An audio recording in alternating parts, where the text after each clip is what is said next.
Witam was panowie, słuchajcie, dzisiaj kontynuujemy Fight Club, część druga, dokładnie. Kontynuujemy z tym, dobra. Dzisiaj się zbieramy.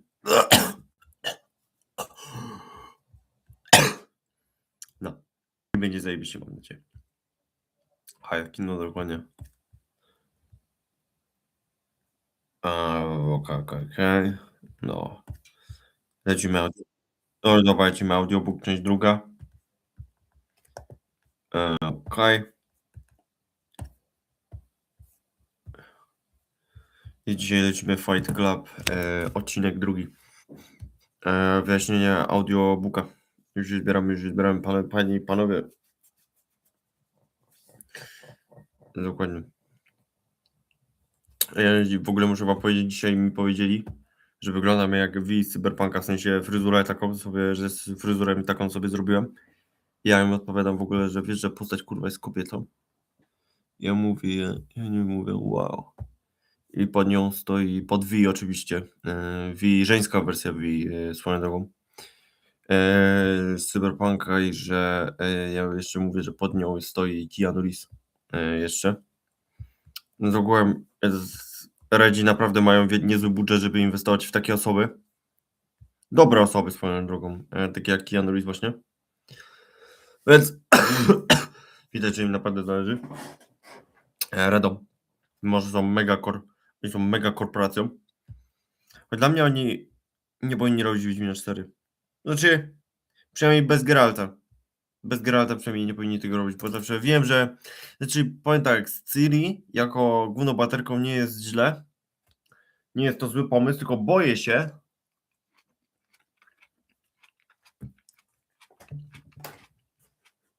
że oni bezczelnie jakby uśmiercą Geralta tak jak Joela do Last of Us. A to jest coś, do czego nie można dopuścić pod żadnym względem.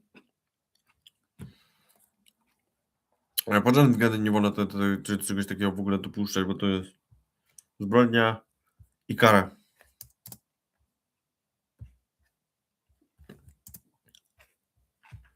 Więc dlatego let's go. My sobie jeszcze poczekamy i będziemy sobie słuchać. Kontynuujemy audiobook. Dzisiaj sobie zrobimy do połowy. Dokładnie, sobie zrobimy jak Tyler Durden. Tyler Durden sobie... Dzisiaj mam inne włosy niż Tyler Durden, czyli Brad Pitt. Ale okej. Dzisiaj lecimy. Wszyscy, którzy są teraz, dzień dobry Państwu. I dzisiaj lecimy z Fight Clubem, więc let's go. Jeśli jak ktoś już jest, to można się witać oczywiście. Melo 320. I let's go. I dzisiaj będziemy kontynuować sobie. No dzisiaj będziemy sobie kontynuować, bo czemuż by nie. Szkoda szczepić ryja. Mogłem takie coś. Ja dlatego witam was wszystkich bardzo serdecznie, słuchajcie. Jeszcze jedno zaproszenie wysyłamy. Dobra. I czy będzie Hollow Knight na kanale? Będzie Hollow Knight, już jest kupiony, będzie ogrywany. Dokładnie. Nie. Okej. A jeszcze słuchajcie, jeszcze trzeba zrobić jedną rzecz. Jedną ważną rzecz. Okej. Bo ty masz bez czegoś takiego, to nie byłoby.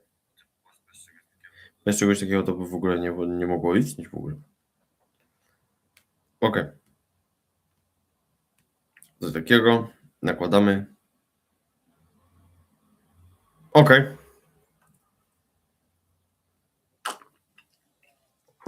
Hello wam wszystkim, którzy są dziś teraz właśnie.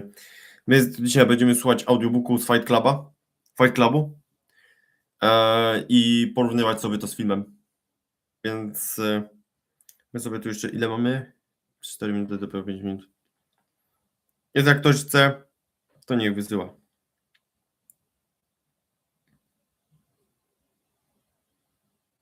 Kurwa. Nie, no nie wierzę w to. Nie, ja normalnie nie wierzę, normalnie. Ja pierdolę.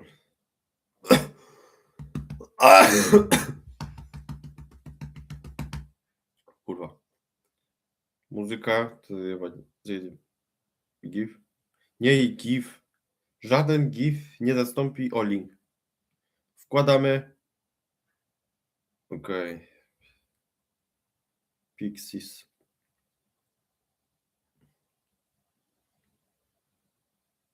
I gdzie będzie.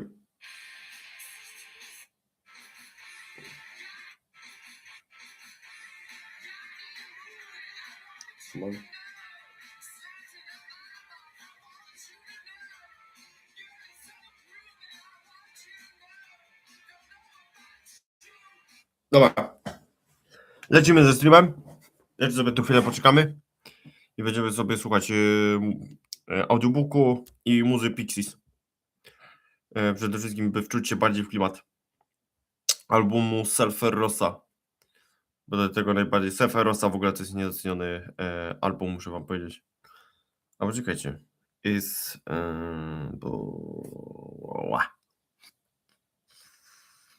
where is my mind? Part of album. No, Selferosa, dosłownie. No, Selferosa bierzemy. I okej, to jeszcze sprawdzę. Imagine Dragons. Did they release what album they released before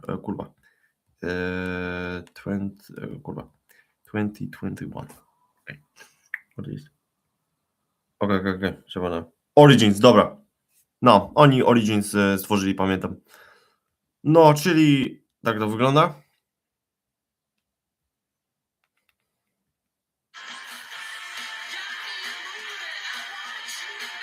No, dzisiaj będziemy Pixies sobie słuchać, dlatego dlatego. Słuchamy audiobooku, let's go.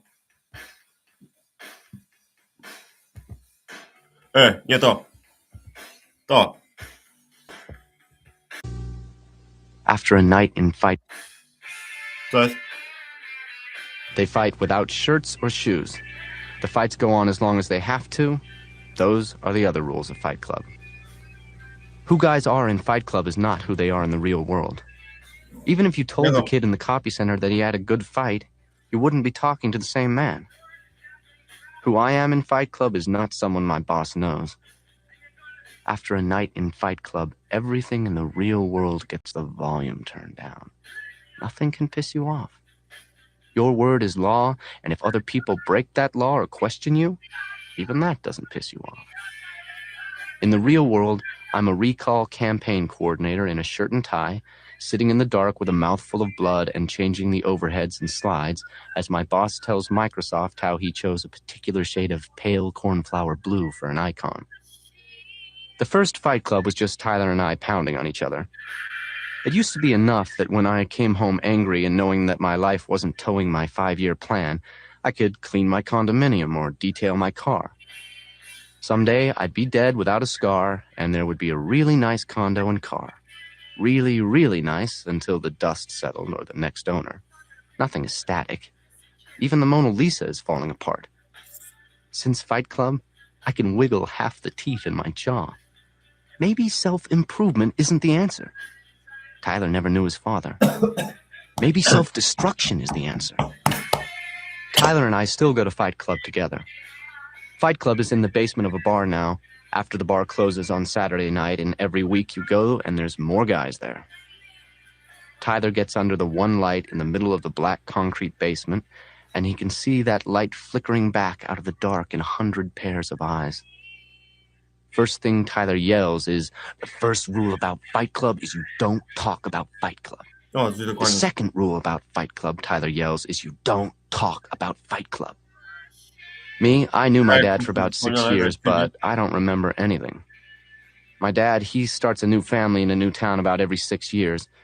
This isn't so much... Słuchajcie, powiedziałem wam na poprzednim streamie, że że stawiam tą książkę zaraz obok na kategorii D, jeżeli chodzi o mrok, czyli w początkach kręgu piekielnego, a jądro ciemności wstawiłem na kategorii A. to chciałbym wam powiedzieć, bo ja wymieniłem w tej książce na kategorii D, wymieniłem Władców Much, American Psycho i tu się pomyliłem, bo powiedziałem Władza Machiavellego i pomyliły mi się książki z księciem dokładnie, a chodziło mi o 48 praw władzy Roberta Greena. To o to mi właśnie chodziło, bo ja to właśnie pomyliłem. Myślałem, że to jest książę Machiavellego, a to nie to właściwie. Ja to pomyliłem, to było 48 praw władzy Roberta Greena. I w tej samej kategorii stawiam Fight Club, jeżeli chodzi o mrok. Że po prostu to jest początek kręgu piekielnego, czyli nie jest tak źle. W sensie Fight Club jest satyrą postmodernistyczną, powtarzam. I faktycznie jest w tym czarny humor, tym wszystkim, że jest to no, że wiecie, że pokazanie tych subkultury właściwie, jak to wszystko wyglądało, wiecie, postmodernizmu, że jest to ciężki klimat, ale to jest dużo gorzej. Jest choćby Jądro Ciemności, które jest praktycznie paliwem do koszmaru, Droga Cormaca McCarthy'ego, co jest jeszcze, 1984, jest Attendant z Gułagu. Są dużo gorsze książki. Właściwie Jądro Ciemności był dużo gorszy niż Fight Club. I Fight Club jako sam w sobie, jako książka jest jakby... Będziecie mieli dużo frajdy z tego właśnie. I dlatego let's go. Like a family, as it's like he sets up a franchise. What you see at Fight Club is a generation of men raised by women. Tyler, standing under the one light in the after-midnight blackness of a basement full of men, Tyler runs through the other rules. 2 men per fight, 1 fight at a time, no shoes, no shirts, fights go on as long as they have to. And the 7th rule, Tyler yells, is if this is your first night at Fight Club, you have to fight. Fight Club is not football on television. You aren't watching a bunch of men you don't know halfway around the world beating on each other live by satellite with a 2-minute delay, commercials pitching beer every 10 minutes and a pause now for station identification. After you've been to Fight Club, watching football on television is watching pornography when you could be having great sex. Fight Club gets to be your reason for going to the gym and keeping your hair cut short and cutting your nails. The gyms you go to are crowded with guys trying to look like men, as if being a man means looking the way a sculptor or an art director says. Like Tyler says, even a souffle looks pumped. My father never went to college, so it was really important I go to college. After college, I called him long distance and said, "Now what?" My dad didn't know. When I got a job and turned 25, long distance, I said, "Now what?" My dad didn't know, so he said, "Get married." I'm a 30-year-old boy, and I'm wondering if another woman is really the answer I need. What happens at Fight Club doesn't happen in words. Some guys need a fight every week. This week, Tyler says it's the first 50 guys through the door and that's it, no more. Last week, I tapped a guy and he and I got on the list for a fight. This guy must have had a bad week. Got both my arms behind my head in a full Nelson and rammed my face into the concrete floor until my teeth bit open the inside of my cheek and my eye was swollen shut and was bleeding. And after I said stop, I could look down and there was a print of half my face in blood on the floor. Tyler stood next to me, both of us looking down at the big O of my mouth with blood all around it and the little slit of my eye staring up at us from the floor. And Tyler says, "Cool." Cool. I shake the guy's hand and say, "Good fight." This guy, he says, "How about next week?" I try to smile against all the swelling and I say, "Look at me. How about next month?" You aren't alive anywhere like you're alive at Fight Club. When it's you and one other guy under that one light in the middle of all those watching, Fight Club isn't about winning or losing fights. Fight Club isn't about words. You see a guy who comes to Fight Club for the first time, and his ass is a loaf of white bread. You see this same guy here 6 months later, and he looks carved out of wood. This guy trusts himself to handle anything. There's grunting and noise at Fight Club like at the gym, but Fight Club isn't about looking good. There's hysterical shouting in tongues like at church, and when you wake up Sunday afternoon, you feel saved. After my last fight, the guy who fought me mopped the floor while I called my insurance to pre-approve a visit to the emergency room. At the hospital, Tyler tells them I fell down. Sometimes Tyler speaks for me. I did this to myself. Outside, the sun was coming up. You don't talk about Fight Club because, except for 5 hours from 2 until 7 on Sunday morning, Fight Club doesn't exist. When we invented Fight Club, Tyler and I, neither of us had ever been in a fight before. If you've never been in a fight, you wonder about getting hurt, about what you're capable of doing against another man. I was the first guy Tyler ever felt safe enough to ask, and we were both drunk in a bar where no one would care, so Tyler said, "I want you to do me a favor. I want you to hit me as hard as you can." I didn't want to, but Tyler explained it all about not wanting to die without any scars, about being tired of watching only professionals fight and wanting to know more about himself, about self-destruction. At the time, my life just seemed too complete, and maybe we have to break everything to make something better out of ourselves. I looked around and said, okay, I say, but outside in the parking lot. So we went outside, and I asked if Tyler wanted it in the face or in the stomach. Tyler said, "Surprise me." I said I had never hit anybody. Tyler Wspomnij said, "So go crazy, jak... man." I said, "Close your eyes." Tyler said, Czyli film jest taki "No." bardzo zbliżony do książki. Like every guy on his first night in 10 może Fight do Club, 70. I breathed in and swung my fist in a roundhouse at Tyler's jaw like in every cowboy movie we'd ever seen. And me, my fist connected with the side of Tyler's neck. "Shit," I said, "that didn't count. I want to try it again." Tyler said, "Yeah, it counted," and hit me straight on, pow, just like a cartoon boxing glove on a spring on Saturday morning cartoons, right in the middle of my chest, and I fell back against a car. We both stood there, Tyler rubbing the side of his neck and me holding a hand on my chest, both of us knowing we'd gotten somewhere we'd never been, and like the cat and mouse in cartoons, we were still alive and wanted to see how far we could take this thing and still be alive. Tyler said, "Cool." I said, "Hit me again." Tyler said, "No, you hit me." So I hit him, a girl's wide roundhouse to right under his ear, and Tyler shoved me back and stomped the heel of his shoe in my stomach.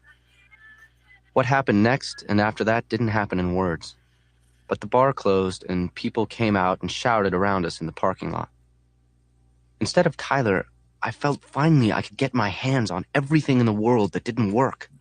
My cleaning that came back with the collar buttons broken, the bank that says I'm hundreds of dollars overdrawn, my job where my boss got on my computer and fiddled with my DOS execute commands, and Marla's Singer who stole the support groups from me.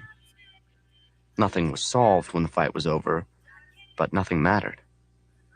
The first night we fought was a Sunday night. Tyler hadn't shaved all weekend, so my knuckles burned raw from his weekend beard. Lying on our backs in the parking lot, staring up at the one star that came through the streetlights, I asked Tyler what he'd been fighting. Tyler said his father. Maybe we didn't need a father to complete ourselves. There's nothing personal about who you fight in Fight Club. You fight to fight. You're not supposed to talk about Fight Club, but we talked, and for the next couple of weeks, guys met in that parking lot after the bar had closed. And by the time it got cold, another bar offered the basement where we meet now. When Fight Club meets, Tyler gives the rules he and I decided. "Most of you," Tyler yells in the cone of light in the center of the basement full of men, "you're here because someone broke the rules. Someone told you about Fight Club." Tyler says, "Well, you better stop talking or you better start another Fight Club because next week you put your name on a list when you get here and only the first 50 names on the list get in. If you get in, you set up your fight right away if you want to fight. If you don't want to fight, there are guys who do, so maybe you should just stay home. If this is your first night at Fight Club," Tyler yells, "you have to fight." Most guys are at Fight Club because of something they're too scared to fight. After a few fights, you're afraid a lot less. A lot of best friends meet for the first time at Fight Club. Now I go to meetings or conferences and see faces at conference tables, accountants and junior executives or attorneys with broken noses spreading out like an eggplant under the edges of bandages, or they have a couple stitches under an eye or a jaw wired shut. These are the quiet young men who listen until it's time to decide. We nod to each other. Later, my boss will ask me how I know so many of these guys. According to my boss, there are fewer and fewer gentlemen in business and more thugs. The demo goes on. Walter from Microsoft catches my eye. Here's a young guy with perfect teeth and clear skin, and the kind of job you bother to write the alumni magazine about getting. You know he was too young to fight in any wars, and if his parents weren't divorced, his father was never home, and here he's looking at me with half my face clean-shaved and half a leering bruise hidden in the dark. Blood is shining on my lips. And maybe Walter's thinking about a meatless, pain-free potluck he went to last weekend, or the ozone, or the Earth's desperate need to stop cruel...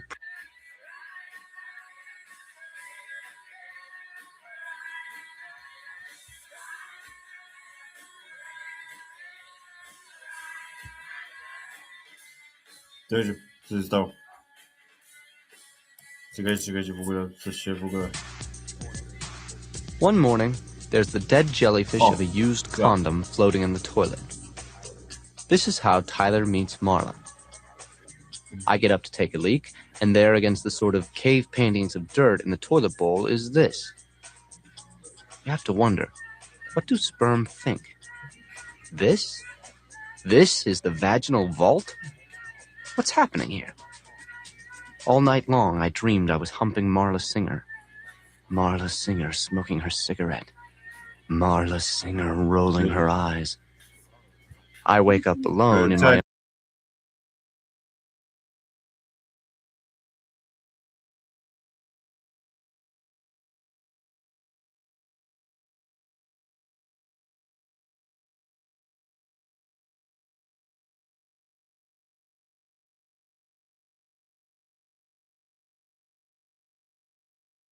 You don't dare turn on the lights. Dobra. The house that Tyler rents, it has 3 stories and a basement. We carry around candles. It has pantries and screened sleeping porches and stained glass windows on the stairway landing.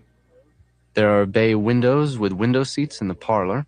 The baseboard moldings are carved and varnished and 18 inches high. The rain trickles down through the house, and everything wooden swells and shrinks, and the nails in everything wooden, the floors and baseboards and window casings, the nails inch out and rust. Everywhere there are rusted nails to step on or snag your elbow on, and there's only one bathroom for the 7 bedrooms. And now, there's a used condom. The house is waiting for something, a zoning change or a will to come out of probate, and then it will be torn down. I asked Tyler how long he's been here, and he said about 6 weeks. Before the dawn of time, there was an owner who collected lifetime stacks of the National Geographic and Reader's Digest. Big teetering stacks of magazines that get taller every time it rains. Tyler says the last tenant used to fold the glossy magazine pages for cocaine envelopes. There's no lock on the front door from when the police or whoever kicked in the door. There's 9 layers of wallpaper swelling on the dining room walls, flowers under stripes, under flowers, under birds, under grass cloth. Our only neighbors are a closed machine shop and, across the street, a block-long warehouse. Inside the house, there's a closet with 7-foot rollers for rolling up damask tablecloths so they never have to be creased. There's a cedar-lined refrigerated fur closet.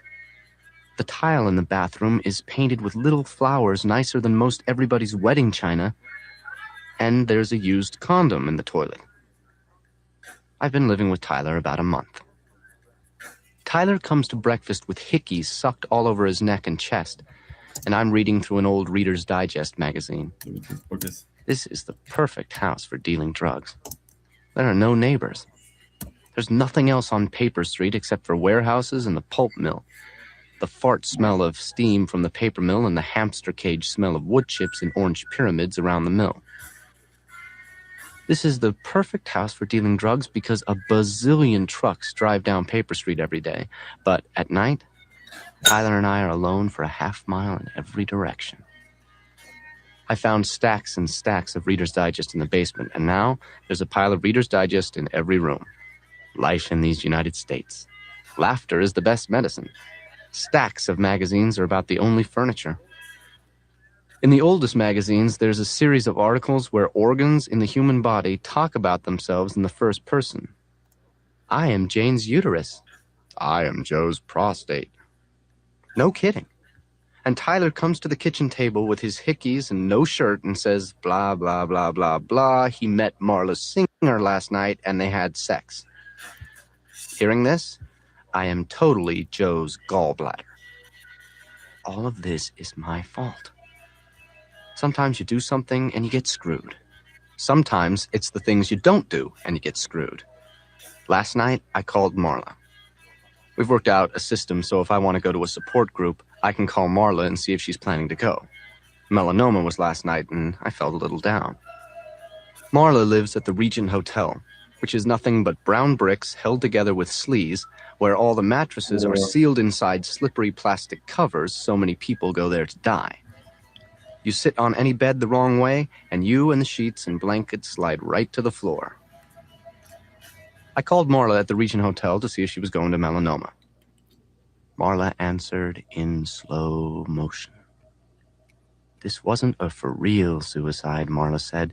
This was probably just one of those cry-for-help things, but she had taken too many Xanax.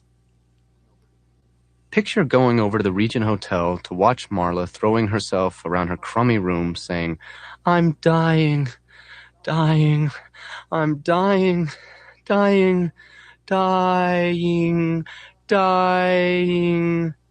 Wow. This would go on for hours. So she was staying home tonight, right? So she was doing the big death thing, Marla told me. I should get a move on if I wanted to watch. Oh, thanks anyway, I said, but I had other plans. That's okay, Marla said. She could die just as well watching television. Marla just hoped there was something worth watching. And I ran off to Melanoma. I came home early. I slept. And now, at breakfast the next morning, Tyler's sitting here covered in hickeys and says Marla is some twisted bitch, but he likes that a lot. After Melanoma last night, I came home and went to bed and slept, and dreamed I was humping Marla Singer. And this morning, listening to Tyler, I pretend to read the Reader's Digest. A twisted bitch? I could have told you that. Reader's Digest. Humor in uniform. I am Joe's raging bile duct. Ale The things Marla said to him last night, Tyler says, no girls ever talk to him that way.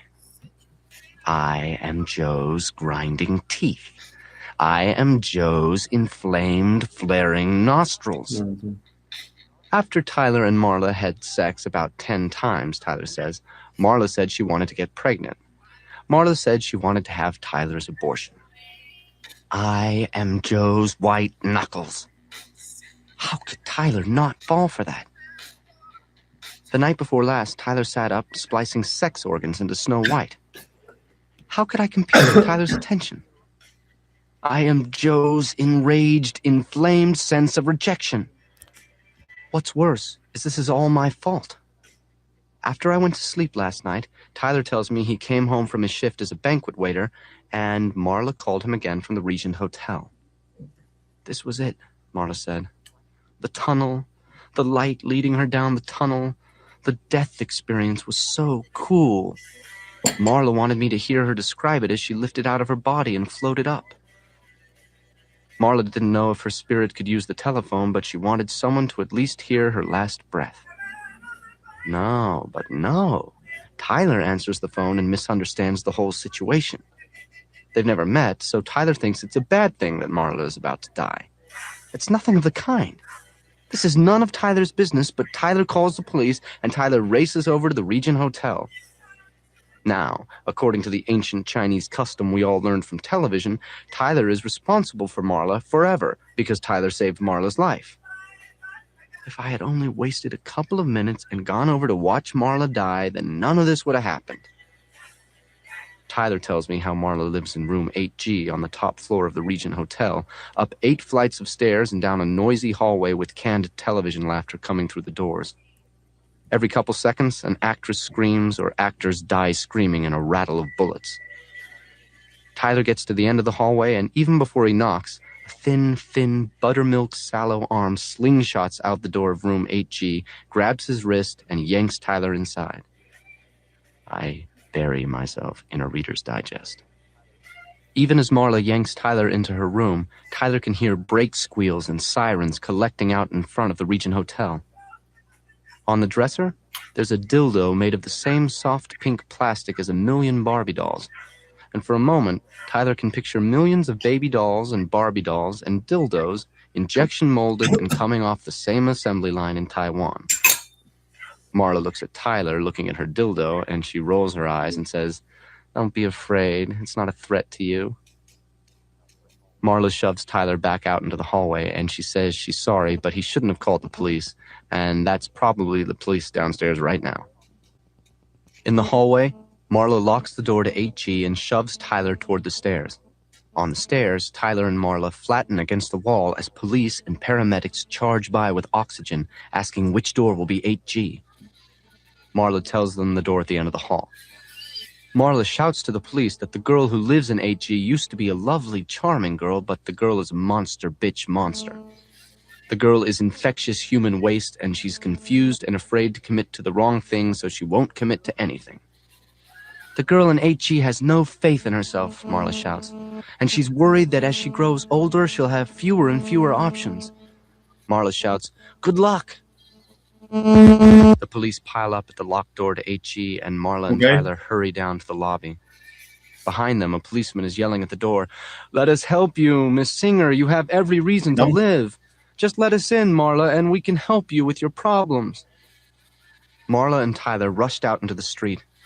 Tyler got Marla into a cab, and high up on the 8th floor of the hotel, Tyler could see shadows moving back and forth across the windows of Marla's room.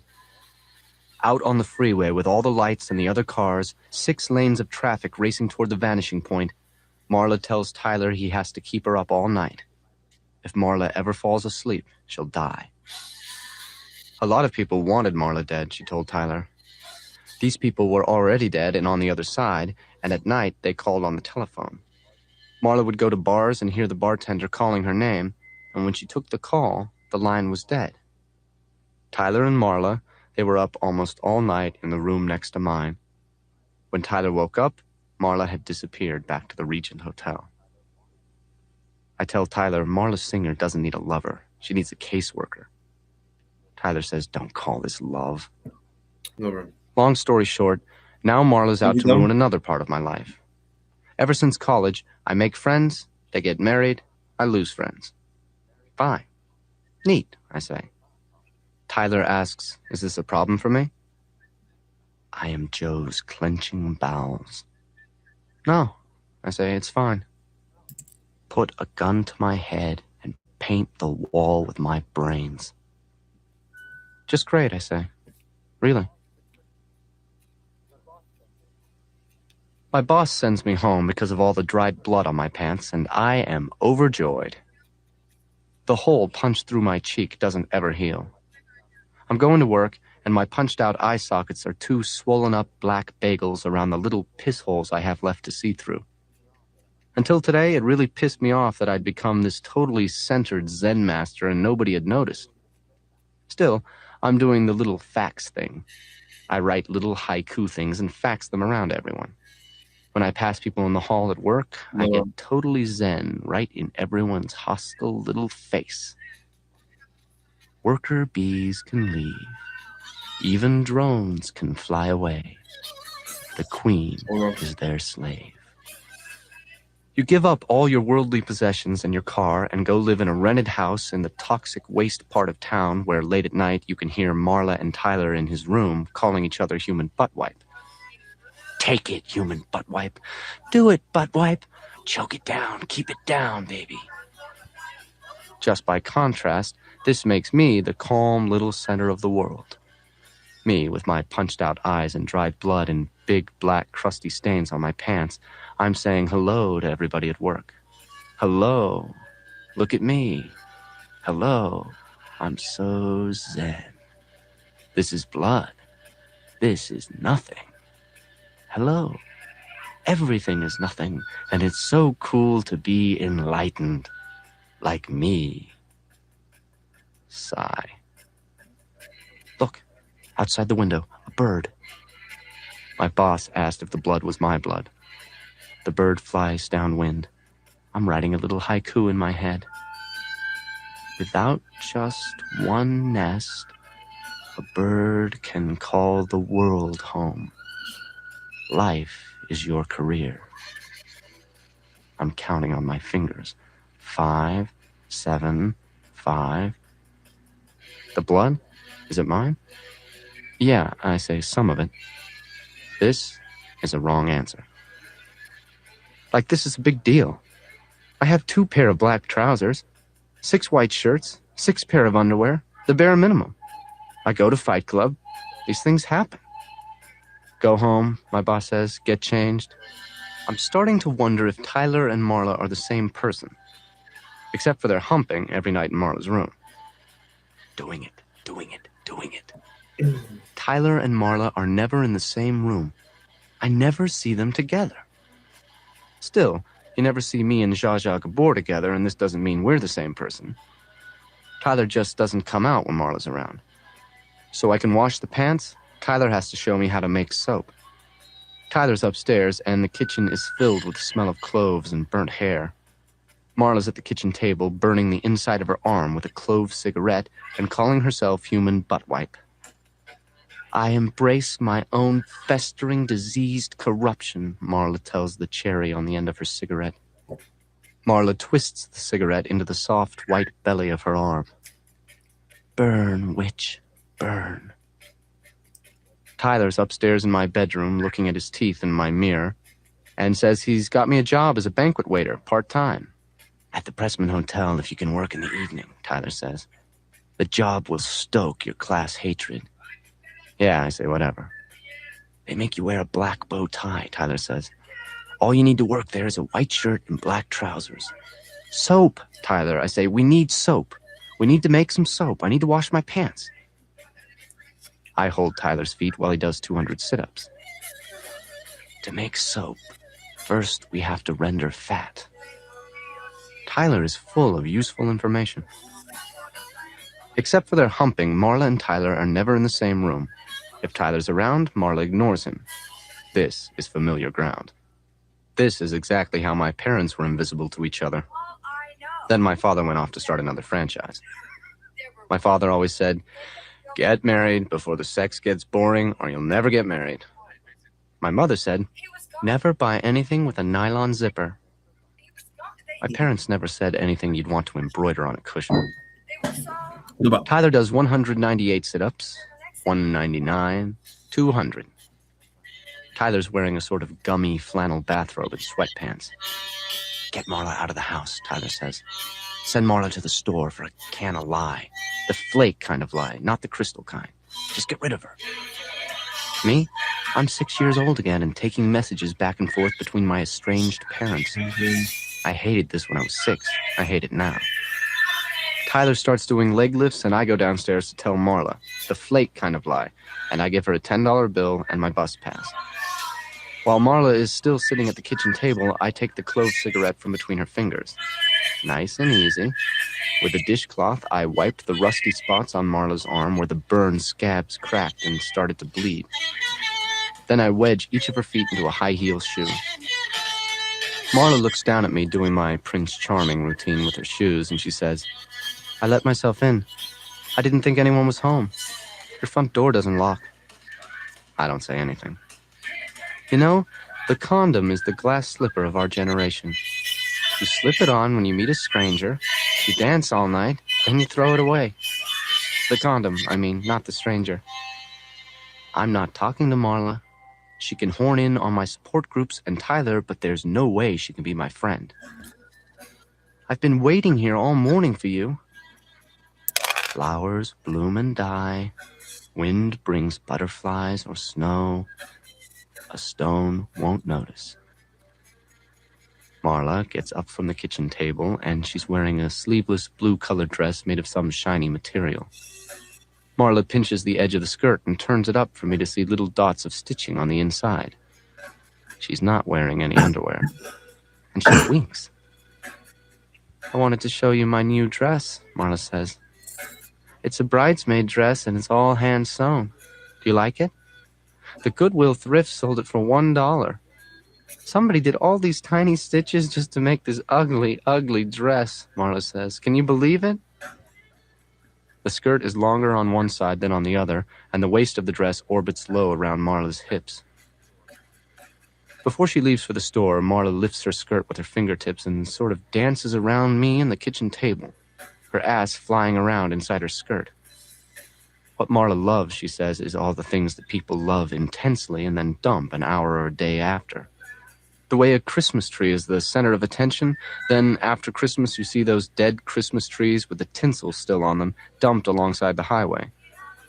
You see those trees and think of roadkill animals, or sex crime victims wearing their underwear inside out and bound with black electrical tape. I just want her out of here. The animal control place is the best place to go, Marla says. Where all the animals, the little doggies and kitties that people loved and then dumped, even the old animals dance and jump around for your attention because after 3 days they get an overdose shot of sodium phenobarbital and then into the big pet oven. The big sleep, Valley of the Dog style, where even if someone loves you enough to save your life, they still castrate you. Marla looks at me as if I'm the one humping her and says, I can't win with you, can I? Marla goes out the back door singing that creepy Valley of the Dolls song. I just stare at her going. There's 1, 2, 3 moments of silence until all of Marla is gone from the room. I turn around, and Tyler's appeared. Tyler says, Did you get rid of her? Not a sound, not a smell. Tyler's just appeared. First, Tyler says, and jumps from the kitchen doorway to digging into the freezer. First, we need to render some fat. About my boss, Tyler tells me if I'm really angry, I should go to the post office and fill out a change of address card and have all his mail forwarded to Rugby, North Dakota. Tyler starts pulling out sandwich bags of frozen white stuff and dropping them in the sink. Me, I'm supposed to put a big pan on the stove and fill it most of the way with water. Too little water and the fat will darken as it separates into tallow. This fat, Tyler says, it has a lot of salt, so the more water, the better. Put the fat in the water and get the water boiling. Tyler squeezes the white mess from each sandwich bag into the water, and then Tyler buries the empty bags all the way at the bottom of the trash. Tyler says, use a little imagination. Remember all that pioneer shit they taught you in Boy Scouts? Remember your high school chemistry? It's hard to imagine Tyler in Boy Scouts. Another thing I'd do, Tyler tells me, is I could drive to my boss's house some night and hook a hose up to an outdoor spigot. Hook the hose to a hand pump, and I could inject the house plumbing with a charge of industrial dye, red or blue or green, and wait to see how my boss looks the next day. Or I could just sit in the bushes and pump the hand pump until the plumbing was super pressurized to 110 psi. This way, when someone goes to flush a toilet, the toilet tank will explode.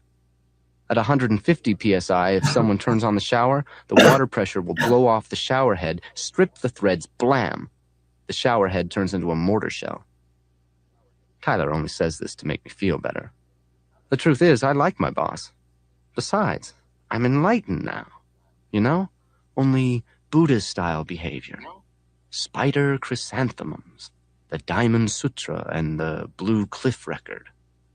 Hari Rama, you know, Krishna, Krishna. You know? Enlightened. Sticking feathers up your butt, Tyler says, does not make you a chicken. As the fat renders, the tallow will float to the surface of the boiling water. Oh, I say, so I'm sticking feathers up my butt? As if Tyler here with cigarette burns marching up his arms is such an evolved soul. Mr. and Mrs. Human Butt Wipe. I calm my face down and turn into one of those Hindu cow people going to slaughter on the airline emergency procedure card. Turn down the heat under the pan. I stir the boiling water. More and more tallow will rise until the water is skinned over with a rainbow mother-of-pearl layer. Use a big spoon to skim the layer off and set this layer aside. So, I say, how is Marla? Tyler says, at least Marla's trying to hit bottom. I stir the boiling water. Keep skimming until no more tallow rises. This is tallow we're skimming off the water. Good, clean tallow. Tyler says I'm nowhere near hitting the bottom yet, and if I don't fall all the way, I can't be saved. Jesus did it with his crucifixion thing. I shouldn't just abandon money and property and knowledge. This isn't just a weekend retreat. I should run from self-improvement, and I should be running toward disaster. I can't just play it safe anymore. This isn't a seminar. If you lose your nerve before you hit the bottom, Tyler says, you'll never really succeed. Only after disaster can we be resurrected. It's only after you've lost everything, Tyler says, that you're free to do anything. What I'm feeling is premature enlightenment. And keep stirring, Tyler says. When the fat's boiled enough that no more tallow rises, throw out the boiling water. Wash the pot and fill it with clean water. I ask, am I anywhere near hitting bottom? No. Where you're at now, Tyler says, you can't even imagine what the bottom will be like. Repeat the process with the skimmed tallow. Boil the tallow in the water, skim, and keep skimming. The fat we're using has a lot of salt in it, Tyler says. Too much salt and your soap won't get solid. Boil and skim. Boil and skim. Marla is back. The second Marla opens the screen door, Tyler is gone. Vanished. Run out of the room. Disappeared. Tyler's gone upstairs, or Tyler's gone down to the basement. Poof! Marla comes in the back door with a canister of lye flakes.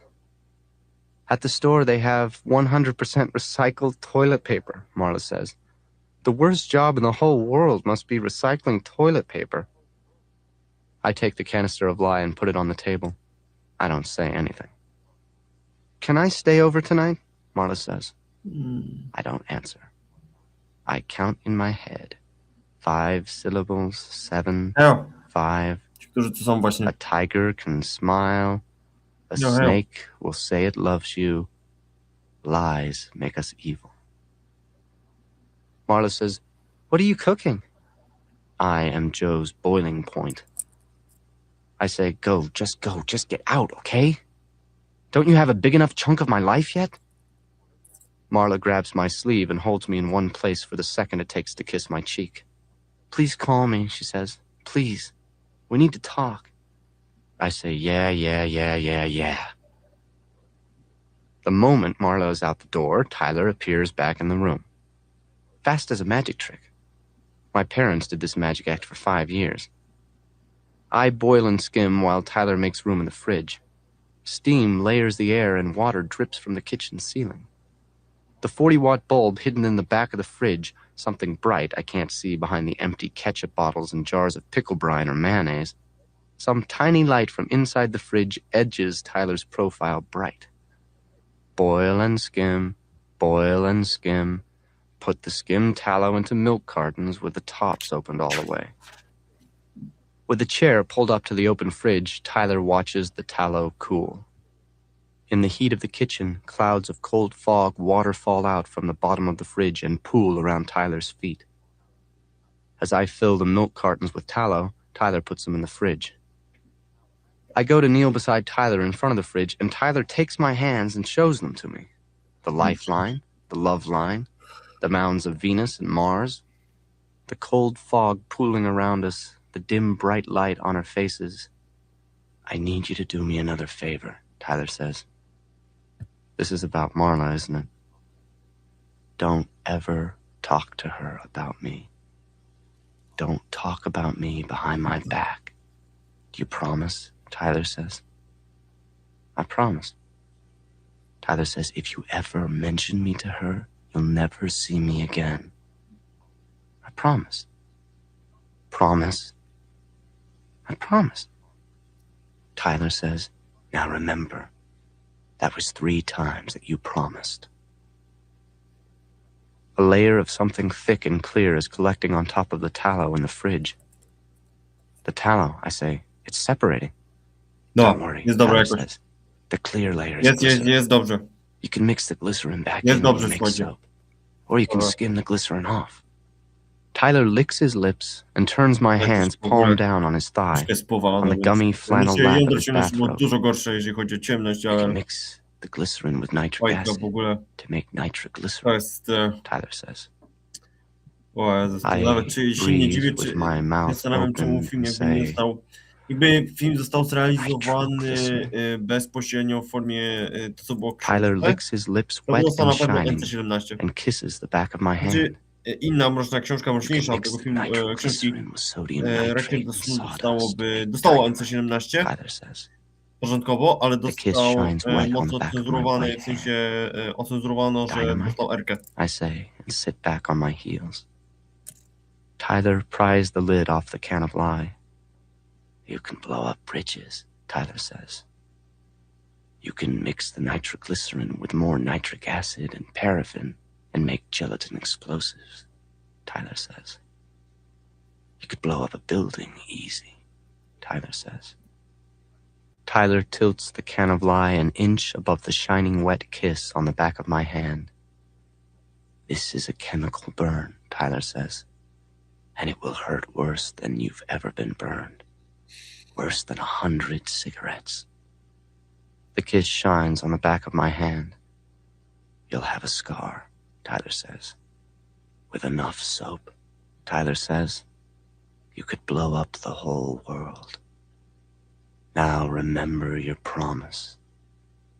And Tyler pours the lye. Tyler's saliva did 2 jobs. The wet kiss on the back of my hand held the flakes of lye while they burned. That was the first job. The second was lye only burns when you combine it with water. Or saliva. This is a chemical burn, Tyler said, and it will hurt more than you've ever been burned. You can use lye to open clogged drains. Close your eyes. Water. A paste of lye and water can burn through an aluminum pan. A solution of lye and water will dissolve a wooden spoon.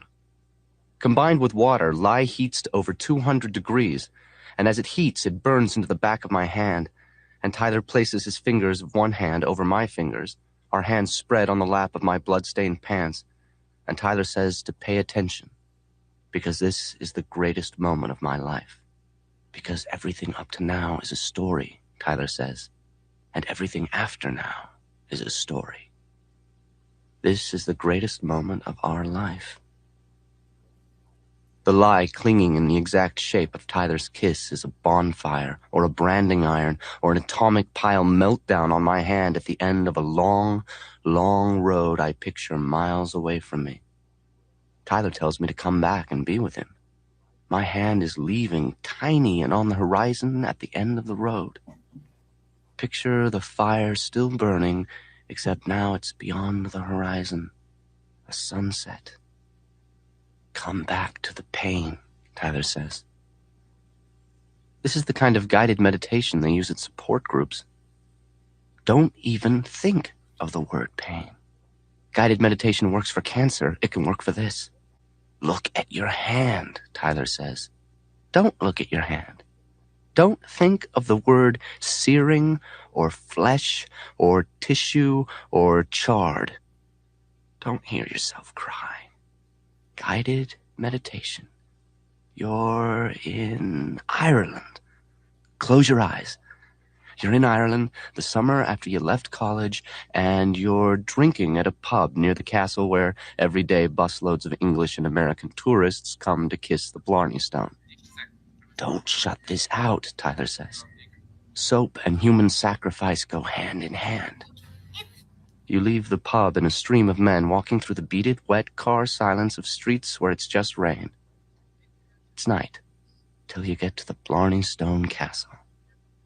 The floors in the castle are rotted away, and you climb the rock stairs with blackness getting deeper and deeper on every side with every step up. Everybody's quiet with the climb and the tradition of this little act of rebellion. Listen to me, Tyler says. Open your eyes.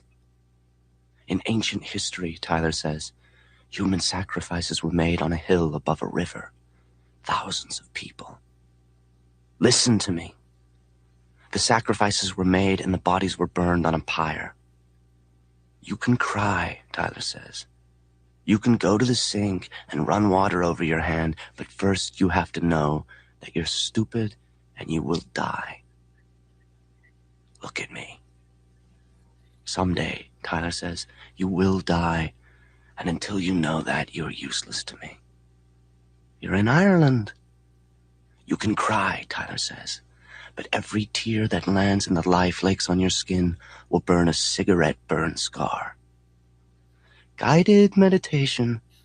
You're in Ireland the summer after you left college, and maybe this is where you first wanted anarchy. Years before you met Tyler Durden, before you peed in your first creme anglaise, you learned about little acts of rebellion in Ireland. You're standing on a platform at the top of the stairs in a castle. We can use vinegar, Tyler says, to neutralize the burning, but first you have to give up. After hundreds of people were sacrificed and burned, Tyler says, a thick white discharge crept from the altar downhill to the river. First, you have to hit bottom. You're on a platform in a castle in Ireland with bottomless darkness all around the edge of the platform, and ahead of you, across an arm's length of darkness, is a rock wall. Rain, Tyler says, fell on the burnt pyre year after year. And year after year, people were burned, and the rain seeped through the wood ashes to become a solution of lye. And the lye combined with the melted fat of the sacrifices, and a thick white discharge of soap crept out from the base of the altar and crept downhill toward the river. And the Irish men around you with their little act of rebellion in the darkness, they walk to the edge of the platform and stand at the edge of the bottomless darkness and piss. And the men say, go ahead, piss your fancy American piss, rich and yellow with too many vitamins. Rich and expensive and thrown away.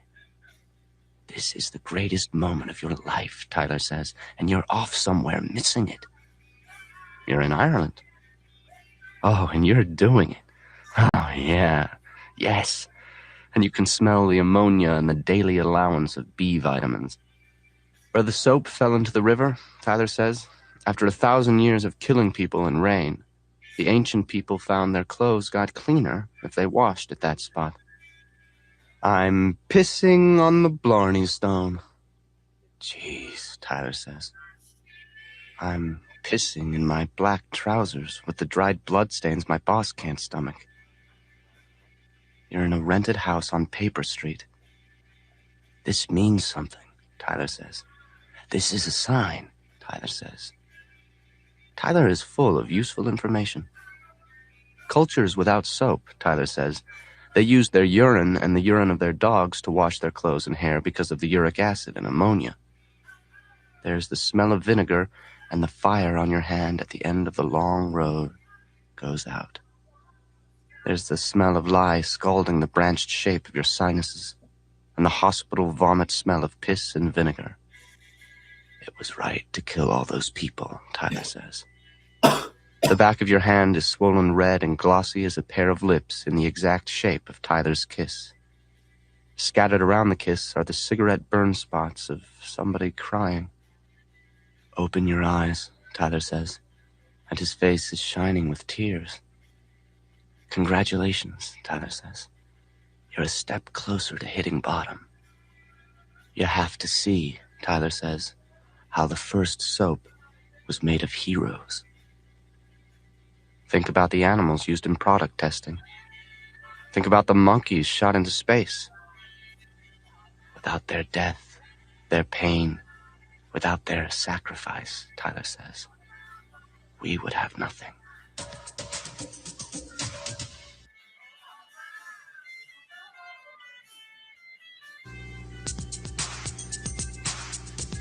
I stop the elevator between floors while Tyler undoes his belt. When the elevator stops, the soup bowls stacked on the buffet cart stop rattling, and steam mushrooms up to the elevator ceiling as Tyler takes the lid off the soup tureen. Tyler starts to take himself out and says, don't look at me or I can't go. The soup's a sweet tomato bisque with cilantro and clams. Between the two, nobody will smell anything else we put in. I say, hurry up, and I look back over my shoulder at Tyler with his last half-inch hanging in the soup. This looks in a really funny way like a tall elephant in a waiter's white shirt and bow tie drinking soup through its little trunk. Tyler says, I said don't look. The elevator door in front of me has a little face-sized window that lets me look out into the banquet service corridor. With the elevator stopped between floors, my view is about a cockroach above the green linoleum. And from here, at cockroach level, the green corridor stretches toward the vanishing point, past half-open doors where titans and their gigantic wives drink barrels of champagne and bellow at each other, wearing diamonds bigger than I feel. Last week, I tell Tyler, when the Empire State lawyers were here for their Christmas party, I got mine hard and stuck it in all their orange mousses. Last week, Tyler says, he stopped the elevator and farted on a whole cart of Bocconi Dolce for the Junior League tea. That Tyler knows how a meringue will absorb odor. At cockroach level, we can hear the captive harpist make music as the titans lift forks of butterflied lamb chop, each bite the size of a whole pig, each mouth the tearing Stonehenge of ivory. I say, go already. Tyler says, I can't. If the soup gets cold, they'll send it back. The giants, they'll send something back to the kitchen for no reason at all. They just want to see you run around for their money. A dinner like this, these banquet parties, they know the tip is already included in the bill, so they treat you like dirt. We don't really take anything back to the kitchen. Move the pomme parisienne and the asperges hollandaise around the plate a little, serve it to someone else, and all of a sudden it's fine. I say, Niagara Falls, the Nile River. In school, we all thought if you put somebody's hand in a bowl of warm water while they slept, they'd wet the bed. Tyler says, oh. Behind me, Tyler says, oh, yeah. Oh, I'm doing it. Oh, yeah, yes. Past half-open doors in the ballrooms off the service corridor, swish gold and black and red skirts as tall as the gold velvet curtain at the old Broadway theater. Now and again, there are pairs of Cadillac sedans in black leather with shoelaces where the windshield should be. Above the cars move a city of office towers in red cummerbunds. Not too much, I say. Tyler and me, we've turned into the guerrilla terrorists of the service industry. Dinner parties saboteurs. The hotel caters dinner parties. And when somebody wants the food, they get the food and the wine and the china and glassware and the waiters. They get the works all on one bill. And because they know they can't threaten you with the tip, to them, you're just a cockroach. Tyler, he did a dinner party one time. This was when Tyler turned into a renegade waiter. That first dinner party, Tyler was serving the fish course in this white and glass cloud of a house that seemed to float over the city on steel legs attached to a hillside. Part of the way through the fish course, while Tyler's rinsing plates from the pasta course, the hostess comes in the kitchen holding a scrap of paper that flaps like a flag. Her hand is shaking so much. Through her clenched teeth, Madame wants to know, did the waiter see any of the guests go down the hallway that leads to the bedroom part of the house? Especially any of the women jest guests ciężko z tą książką. or the host.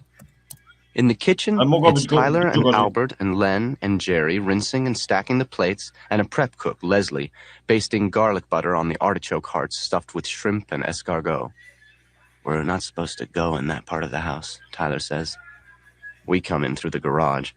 All we're supposed to see is the garage, the kitchen, and the dining room. The host comes in behind his wife in the kitchen doorway and takes the scrap of paper out of her shaking hand. Mówiąc This szczerze, will be all right, he says. How can I face facet, those people, Madame says, gadaliśmy, unless I know who did this? na The host poprzedniej puts a filmie, flat, to open hand były against the świetne back of her stronnictwo, silky white party dress that matches her house, and Madame bo straightens to up, ma her shoulders to ma squared, 208 stron, and is to all of a sudden tamto miało quiet. 272. They are your guests, he says, and this party is very important. This looks in a really funny way like a ventriloquist bringing his dummy to life. Madame looks at her husband, and with a little shove, the host takes his wife back into the dining room. The note drops to the floor, and the two-way swish-swish of the kitchen door sweeps the note against Tyler's feet. Albert says, "What's it say?" Len goes out to start clearing the fish course. Leslie slides the tray of artichoke hearts back into the oven and says, "What's it say already?" Tyler looks right at Leslie and says, without even picking up the note, "I have passed an amount of urine into at least one of your many elegant fragrances." Albert smiles. "You pissed in her perfume?" "No," Tyler says. "He just left the note stuck between the bottles. She's got about 100 bottles sitting on a mirror counter in her bathroom." Leslie smiles. "So you didn't really?" "No," Tyler says. But she doesn't know that. The whole rest of the night in that white and glass dinner party in the sky, Tyler kept clearing plates of cold artichokes, then cold veal with cold pomme de chaise, then cold fleur à la polonaise from in front of the hostess. And Tyler kept filling her wine glass about a dozen times. Madame sat watching each of her women guests eat the food, until between clearing the sorbet dishes and serving the apricot gâteau, Madame's place at the head of the table was all of a sudden empty. They were washing up after the guests had left, loading the coolers and the china back into the hotel van, when the host came in the kitchen and asked, would Albert please come help him with something heavy? Leslie says maybe Tyler went too far. Loud and fast, Tyler says how they kill whales, Tyler says, to make that perfume that costs more than gold per ounce. Most people have never seen a whale. Leslie has 2 kids in an apartment next to the freeway, and Madame Hostess has more bucks than we'll make in a year in bottles on her bathroom counter. Albert comes back from helping the host and dials 911 on the phone. Albert puts a hand over the mouth part and says, man, Tyler shouldn't have left that note. Tyler says, so tell the banquet manager, get me fired. I'm not married to this chicken shit job. Everybody looks at their feet. Getting fired, Tyler says, is the best thing that could happen to any of us. That way we'd quit treading water and do something with our lives. Albert says into the phone that we need an ambulance and the address.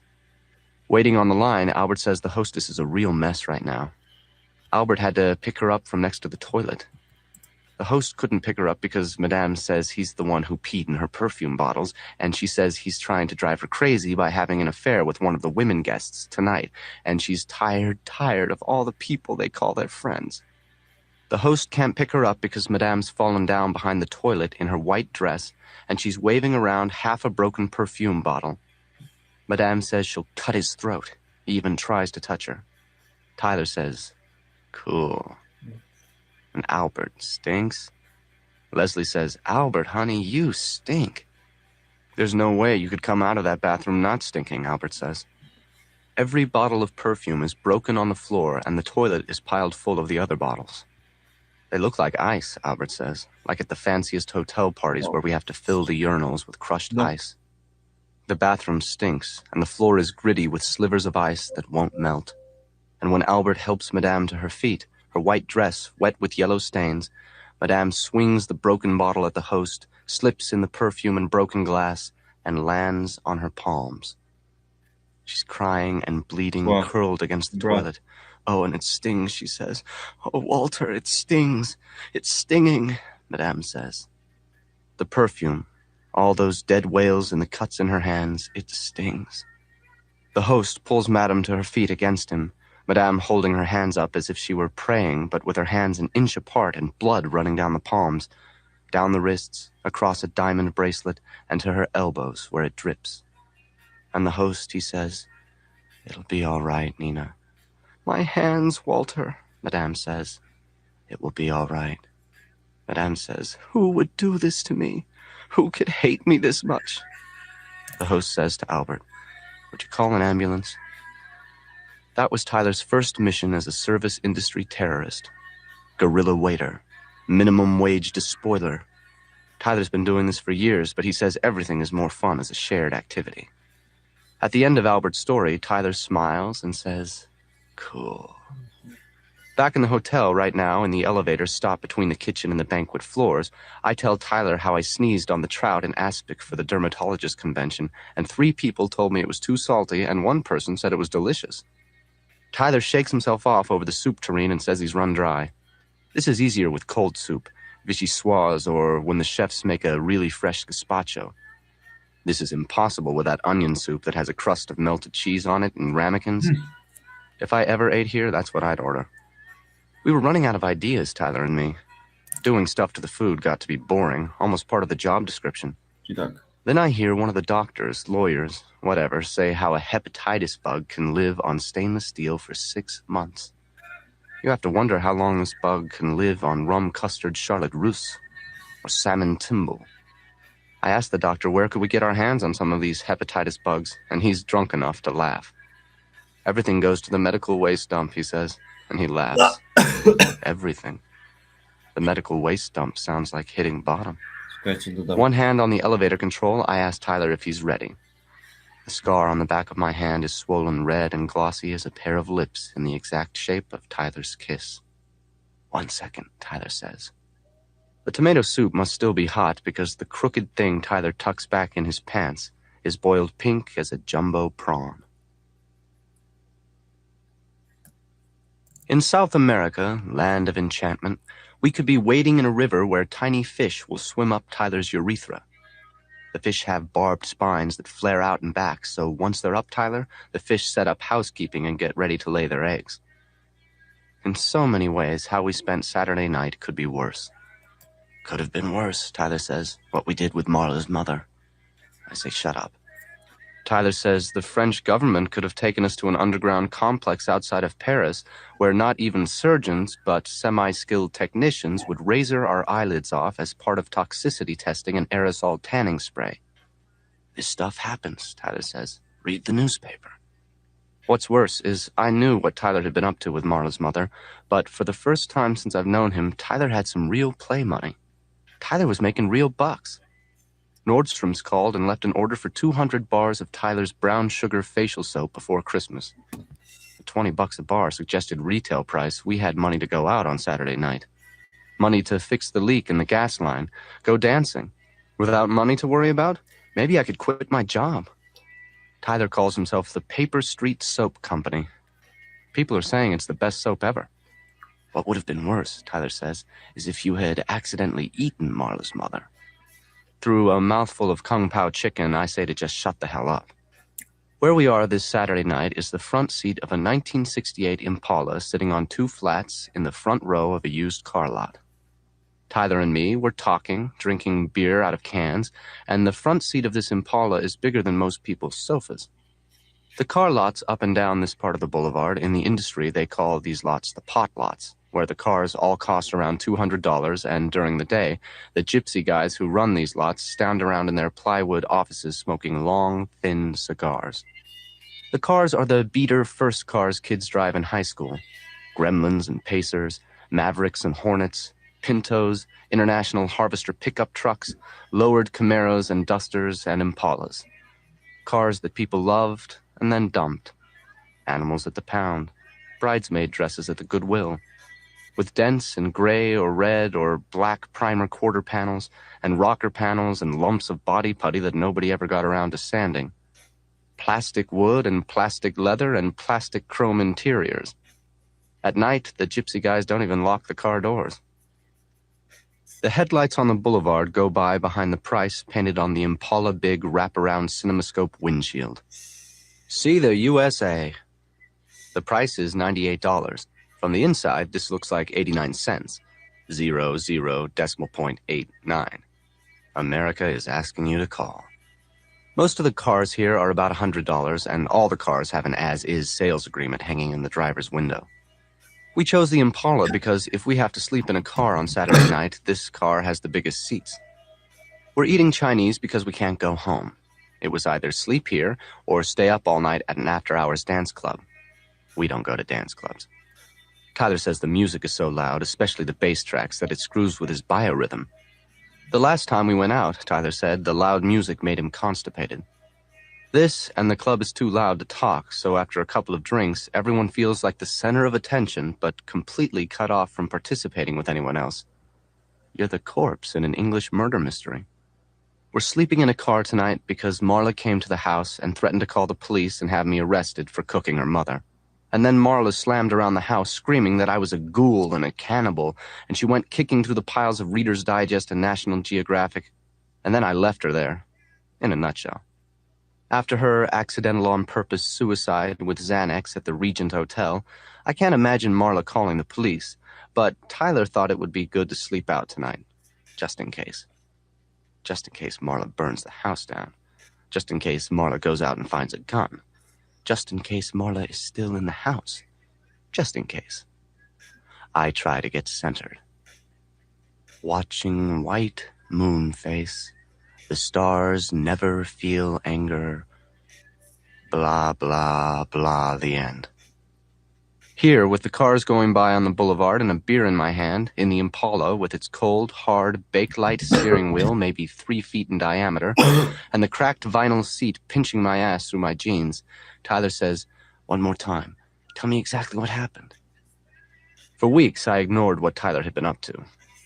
One time, I went with Tyler to the Western Union office and watched as he sent Marla's mother a telegram. "Hideously wrinkled, stop. Please help me, end." Tyler had showed the clerk Marla's library card and signed Marla's name to the telegram order and yelled, "Yes, Marla can be a guy's name sometimes, and the clerk could just mind his own business." When we were leaving the Western Union, Tyler said if I loved him, I'd trust him. This wasn't something I needed to know about, Tyler told me, and he took me to Garbanzo's for hummus. What really scared me wasn't the telegram as much as it was eating out with Tyler. Never had Tyler ever paid cash for anything. For clothes, Tyler goes to gyms and hotels and claims clothing out of the lost and found. This is better than Marla, who goes to laundromats to steal jeans out of the dryers and sell them at $12 a pair to those places that buy used jeans. Tyler never ate in restaurants, and Marla wasn't wrinkled. For no apparent reason, Tyler sent Marla's mother a 15-pound box of chocolates. Another way this Saturday night could be worse, Tyler tells me in the Impala, is the brown recluse spider. When it bites you, it injects not just a venom, but a digestive enzyme or acid that dissolves the tissue around the bite, literally melting your arm or your leg or your face. Tyler was hiding out tonight when this all started. Marla showed up at the house. Without even knocking, Marla leans inside the front door and shouts, "Knock, knock." I'm reading Reader's Digest in the kitchen. I am totally nonplussed. Marla yells, "Tyler, can I come in? Are you home?" I yell, "Tyler's not home." Marla yells, "Don't be mean." By now, I'm at the front door. Marla's standing in the foyer with the Federal Express overnight package and says, "I needed to put something in your freezer." I dog her heels on the way to the kitchen saying, "No, no, no, no. She is not going to start keeping her junk in this house." "But Pumpkin," Marla says, "I don't have a freezer at the hotel, and you said I could." "No, I did not. The last thing I want is Marla moving in one piece of crap at a time." Marla has her Federal Express package ripped open on the kitchen table, and she lifts something white out of the styrofoam packing peanuts and shakes this white thing in my face. "This is not crap," she says. "This is my mother you're talking about, so just fuck off." What Marla lifts out of the package, it's one of those sandwich bags of white stuff that Tyler rendered for tallow to make soap. "Things could have been worse," Tyler says, "if you'd accidentally eaten what was in one of those sandwich bags. If you'd got up in the middle of the night sometime and squeezed out the white goo and added California onion soup mix and eaten it as a dip with potato chips or broccoli." More than anything in the world right then, when Marla and I were standing in the kitchen, I didn't want Marla to open the freezer. I asked what was she going to do with the white stuff. "Paris lips," Marla said. "As you get older, your lips pull inside your mouth. I'm saving for a collagen lip injection. I have almost 30 pounds of collagen in your freezer." I asked how big of lips did she want. Marla said it was the operation itself that scared her. The stuff in the Federal Express package, I tell Tyler in the Impala, that was the same stuff we made soap out of. Ever since silicone turned out to be dangerous, collagen has become the hot item to have injected to smooth out wrinkles or to puff up thin lips or weak chins. The way Marla had explained it, most collagen you get cheap is from cow fat that's been sterilized and processed, but that kind of cheap collagen doesn't last very long in your body. Wherever you get it injected, say in your lips, your body rejects it and starts to poop it out. 6 months later, you have thin lips again. The best kind of collagen, Marla said, is your own fat, sucked out of your thighs, processed and cleaned and injected back into your lips, or wherever. This kind of collagen will last. This stuff in the fridge at home, it was Marla's collagen trust fund. Whenever her mom grew any extra fat, she had it sucked out and packaged. Marla says the process is called gleaning. If Marla's mom doesn't need the collagen herself, she sends the packets to Marla. Marla never has any fat of her own, and her mom figures that familial collagen would be better than Marla ever having to use the cheap cow kind. Street light along the boulevard comes through the sales agreement in the window and prints "as is" on Tyler's cheek. Spiders, Tyler says, could lay their eggs and larvae could tunnel under your skin. That's how bad your life can get. Right now, my almond chicken in its warm, creamy sauce tastes like something sucked out of Marla's mother's thighs. It was right then, standing in the kitchen with Marla, that I knew what Tyler had done. Hideously wrinkled. And I knew why he sent candy to Marla's mother. Please help. I say, Marla, you don't want to look in the freezer. Marla says, do what? We never eat red meat, Tyler tells me in the Impala, and he can't use chicken fat or the soap won't harden Yeah. into a bar.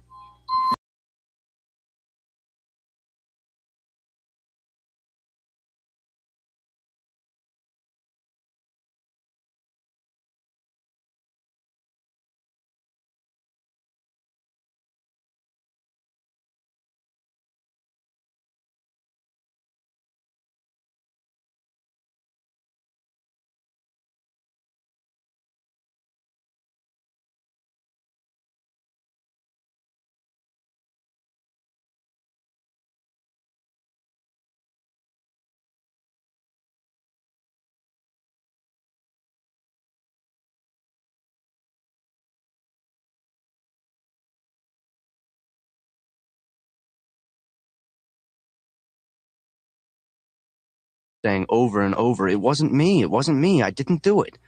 My mother, you're spilling her all over. We needed to make soap, I say with my face pressed up behind her ear.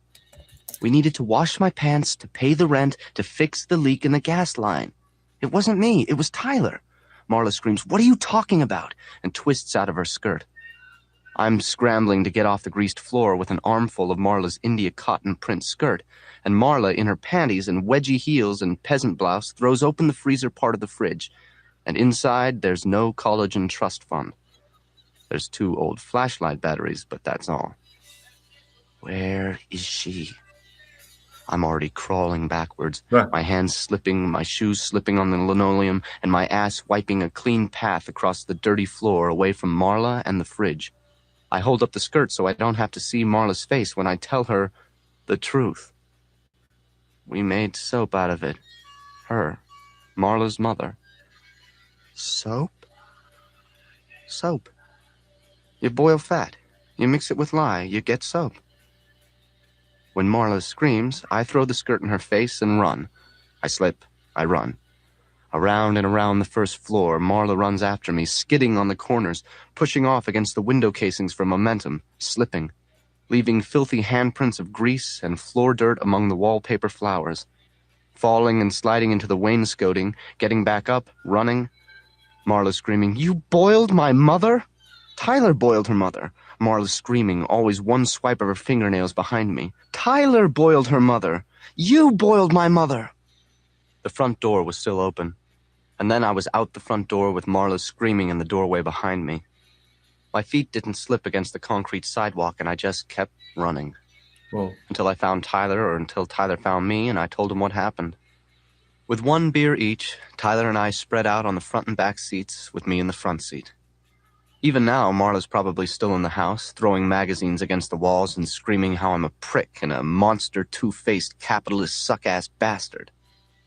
The miles of night between Marla and me offer insects and melanomas and flesh-eating viruses. Where I'm at isn't so bad. When a man is hit by lightning, Tyler says, his head burns down to a smoldering baseball and his zipper welds itself shut. I say, did we hit bottom tonight? Tyler lies back and asks, if Marilyn Monroe was alive right now, what would she be doing? I say goodnight. The headliner hangs down in shreds from the ceiling, and Tyler says, clawing at the lid of her coffin. My boss stands too close to my desk with his little smile, his lips together and stretched thin, his crotch at my elbow. I look up from writing the cover letter for a recall campaign. These letters always begin the same way. This notice is sent to you in accordance with the requirements of the National Motor Vehicle Safety Act. We have determined that a defect exists. This week I ran the liability formula, and for once, A times B times C equaled more than the cost of a recall. This week, it's the little plastic clip that holds the rubber blade on your windshield wipers. A throwaway item. Only 200 vehicles affected, next to nothing for the labor cost. Last week was more typical. Last week, the issue was some leather cured with a known teratogenic substance, synthetic neret, or something just as illegal that's still used in third world tanning. Something so strong that it could cause birth defects in the fetus of any pregnant woman who comes across it. Last week, nobody called the Department of Transportation. Nobody initiated a recall. New leather multiplied by labor cost multiplied by administration cost would equal more than our first quarter profits. If anyone ever discovers our mistake, we can still pay off a lot of grieving families before we come close to the cost of retrofitting 6,500 leather interiors. But this week we're doing a recall campaign. And this week, the insomnia is back. Insomnia. And now the whole world figures to stop by and take a dump on my grave. My boss is wearing his gray tie, so today must be a Tuesday. My boss brings a sheet of paper to my desk and asks if I'm looking for something. This paper was left in the copy machine, he says, and begins to read. The first rule of Fight Club is you don't talk about Fight Club. His eyes go side to side across the paper, and he giggles. The second rule of Fight Club is you don't talk about Fight Club. I hear Tyler's words come out of my boss, Mr. Boss, with his midlife spread and family photo on his desk, and his dreams about early retirement and winters spent at a trailer park hookup in some Arizona desert. My boss, with his extra starch shirts and standing appointment for a haircut every Tuesday after lunch, he looks at me and he says, I hope this isn't yours. I am Joe's blood-boiling rage. Tyler asked me to type up the Fight Club rules and make him 10 copies. Not 9, not 11. Tyler says 10. Still, I have the insomnia and can't remember sleeping since 3 nights ago. This must be the original I typed. I made 10 copies and forgot the original. The paparazzi flash of the copy machine in my face. The insomnia distance of everything, a copy of a copy of a copy. You can't touch anything, nothing can touch you. My boss reads, the third rule of Fight Club is 2 men per fight. Neither of us blinks. My boss reads, 1 fight at a time. I haven't slept in 3 days unless I'm sleeping now. My boss shakes the paper under my nose. What about it, he says. Is this some little game I'm playing on company time? I'm paid for my full attention not to waste time with little war games. And I'm not paid to abuse the copy machines. What about it? He shakes the paper under my nose. What do I think, he asks. What should he do with an employee who spends company time in some little fantasy world? If I was in his shoes, what would I do? What would I do?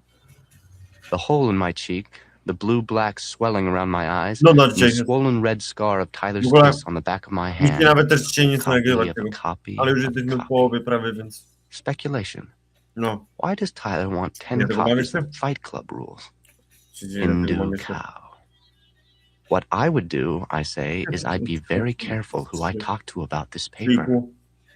I say it sounds like some dangerous psychotic killer wrote this. And this button-down schizophrenic could probably go over the edge at any moment in the working day and stalk from office to office with an Armalite AR-180 carbine gas-operated semi-automatic. My boss just looks at me. The guy, I say, is probably at home every night with a little rat-tail file, filing a cross into the tip of every one of his rounds. This way, when he shows up to work one morning and pumps around into his nagging, ineffectual, petty, whining, butt-sucking, candy-ass boss, that one round will split along the filed grooves and spread open the way a dum-dum bullet flowers inside you to blow a bushel load of your stinking guts out through your spine.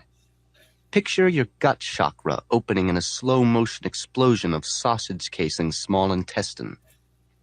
My boss takes the paper out from under my nose. Go ahead, I say, read some more. No, really, I say, it sounds fascinating. The work of a totally diseased mind. And I smile. The little butthole-looking edges of the hole in my cheek are the same blue-black as the dog's gums. The skin stretched tight across the swelling around my eyes feels varnished. My boss just looks at me. Let me help you, I say. I say, the fourth rule of Fight Club is 1 fight at a time. My boss looks at the rules and then looks at me. I say, the fifth rule is no shoes, no shirts in the fight. My boss looks at the rules and looks at me. Maybe, I say, this totally diseased fuck would use an Eagle Apache carbine because an Apache takes a 30-shot mag and only weighs 9 pounds. The Armalite only takes a 5-round magazine. With 30 shots, our totally fucked hero could go the length of Mahogany Row and take out every vice president with a cartridge left over for each director. Tyler's words coming out of my mouth. I used to be such a nice person. I just look at my boss. Ale My boss has blue, pale cornflower blue eyes. The J&R 68 semi-automatic carbine also takes a 30-shot mag, and it only weighs 7 pounds. My boss just looks at me. It's scary, I say. This is probably somebody he's known for years. Probably this guy knows all about him, where he lives and where his wife works and his kids go to school. This is exhausting, and all of a sudden very, very boring. And why does Tyler need 10 copies of the Fight Club rules? What I don't have to say is I know about the leather interiors that cause birth defects. I know about the counterfeit brake linings that looked good enough to pass the purchasing agent but fail after 2,000 miles. I know about the air conditioning rheostat that gets so hot it sets fire to the maps in your glove compartment. I know how many people burn alive because of fuel injector flashback. I've seen people's legs cut off the knee, just start exploding and send their veins through the Dobra. firewall and into the passenger compartment. I've been out in the field and seen the burned up cars and seen the reports where cause of failure is recorded as unknown. No, I say, the paper's not mine. I take the paper between 2 fingers and jerk it out of his hand. The edge must slice his thumb because his hand flies to his mouth and he's sucking hard, eyes wide open. I crumble the paper into a ball and toss it into the trash can next to my desk. Maybe, I say, you shouldn't be bringing me every little piece of trash you pick up. Sunday night, I go to Remaining Men Together, and the basement of Trinity Episcopal is almost empty. Just Big Bob. And I come dragging in with every muscle bruised inside and out. But my heart's still racing and my thoughts are a tornado in my head. This is insomnia. All night, your thoughts are on the air. All night long, you're thinking, am I asleep? Have I slept? Insult to injury, Big Bob's arms come out of his t-shirt sleeves, quilted with muscle and so hard they shine. Dobra. Big Bob smiles. He's so happy to see me. He thought I was dead. Yeah, I say, me too. Well, Big Bob says, I've got good news. Where is everybody? That's No, the good pierdolę. news, Big Bob says. The group's disbanded. I only come down here to tell any guys who might show up. I collapse, with my eyes closed on one of the plaid thrift store couches. Dobra. The good news, Big Bob says, is there's a new group, but the first rule about this new group is you aren't supposed to talk about it. Pół godziny jeszcze. Oh? Big Bob Nic się nie says, wydarzyło dzisiaj. and the second rule is you're Dobra, not supposed to Dla talk tych, about którzy it. są i dla tych, Oh, którzy nie są, shit. to nie będzie I open my nic eyes. złego. Fuck.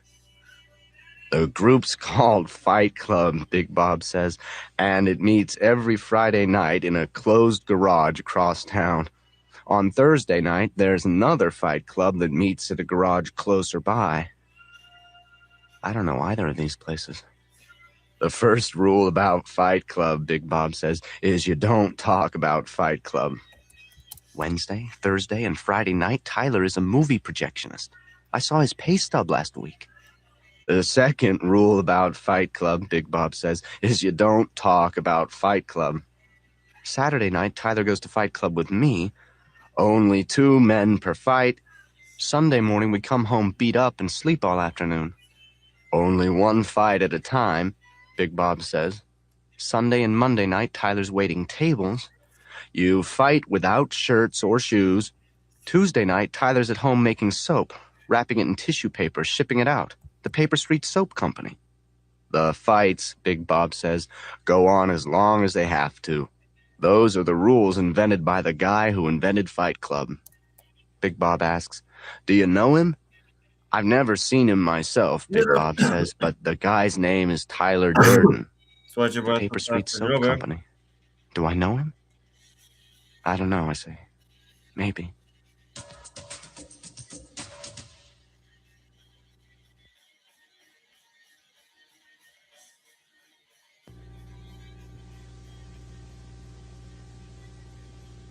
Wiecie, już w tym momencie za chwilę może skończyć.